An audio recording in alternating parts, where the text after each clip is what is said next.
America ही नहीं बल्कि पूरी दुनिया के तमाम मिलिट्री एक्सपर्ट्स और पूरी दुनिया में अमेरिका को पसंद करने वाले किस्म किस्म के लोगों और उनकी ताकत की तारीफ करने वाले बहुतेरे लोगों की बहुत सारी गलतफहमियां इन 34-35 दिनों में दूर हो गई हैं। इस ईरान युद्ध ने अमेरिकन की बहुत बड़ी गलतफहमी को दूर कर दिया है, जो दशकों से उनके दिमाग में थी, उनके जहन में थी। क्या है वो गलतफहमी? अमेरिका को चाहने वाले, इजराइल को पसंद करने वाले और अमेरिकी इजराइल ताकत का ढिंढोरा पीटने वालों की कौन सी गलतफहमी दूर की गई है, यही इस वीडियो में मैं आपको बताने वाला हूं। और ये बहुत जरूरी है समझना कि ऐसा कैसे हुआ और ईरान ऐसा करने में कामयाब कैसे हो गया। इसमें कोई शक नहीं कि अमेरिका और इजराइल के पास ईरान के मुकाबले में बेइंतहा ताकत है। उनकी फौजी ताकत का ईरान की फौजी ताकत से कोई मुकाबला नहीं है, कोई कंपैरिजन नहीं है, कोई तुलना नहीं हो सकती। इसमें कोई शक नहीं कि अमेरिका के पास बेहतरीन बॉम्बर्स हैं। इसमें कोई शक नहीं कि सैटेलाइट्स की वजह से उसके पास हर उस बात की बारीक जानकारी है जो एक सुपीरियर मिलिट्री के पास होनी चाहिए। इसमें कोई शक नहीं कि इजराइल के पड़ोस में होने और जबरदस्त एयरक्राफ्ट कैरियर्स की मदद से अमेरिका मिडिल ईस्ट यानी खाड़ी में मौजूद किसी भी देश पर तबाही बरसा सकता है।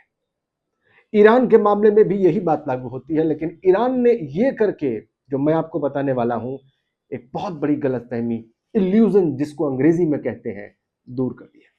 अपनी जियोग्राफिकल पोजीशन यानी कि अपनी भौगोलिक स्थिति की वजह से अमेरिका बचता रहा है और दूसरे देशों को नुकसान पहुंचाता रहा है, उनके कामों में दखल देता रहा है, उनकी जमीन पर जाकर जंग लड़ता रहा है, चाहे वो लेबनान हो, चाहे इराक हो, या अफगानिस्तान हो, या कोई और मुल्क जहां पर अमेरिका ने जंग लड़ी है। ये एक सच्चाई है और ये एक ऐसी भौगोलिक और रणनीतिक सच्चाई है जिसकी वजह से अमेरिकन को बेइंतहा फायदा मिला है। दशकों तक वो इस भ्रम में रहे कि वो किसी को भी मार सकते हैं, लेकिन उन्हें कोई नहीं मार सकता।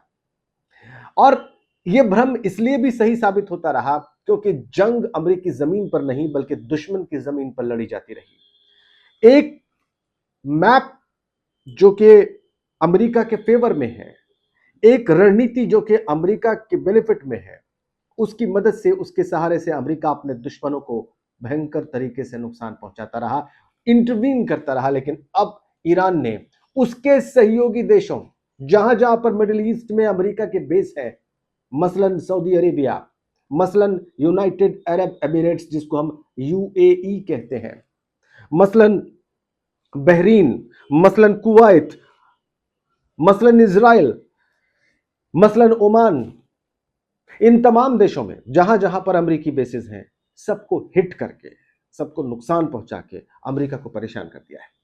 उनका यह भ्रम तोड़ दिया है कि वो हमले की जद में नहीं आ सकते, वो परेशान नहीं हो सकते, चाहे उनका दुश्मन कितना भी परेशान हो जाए।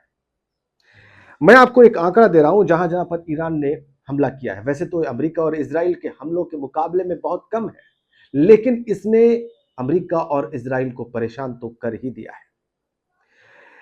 इजराइल में 24 जगहों पर ईरानी मिसाइलों ने तबाही मचाई है।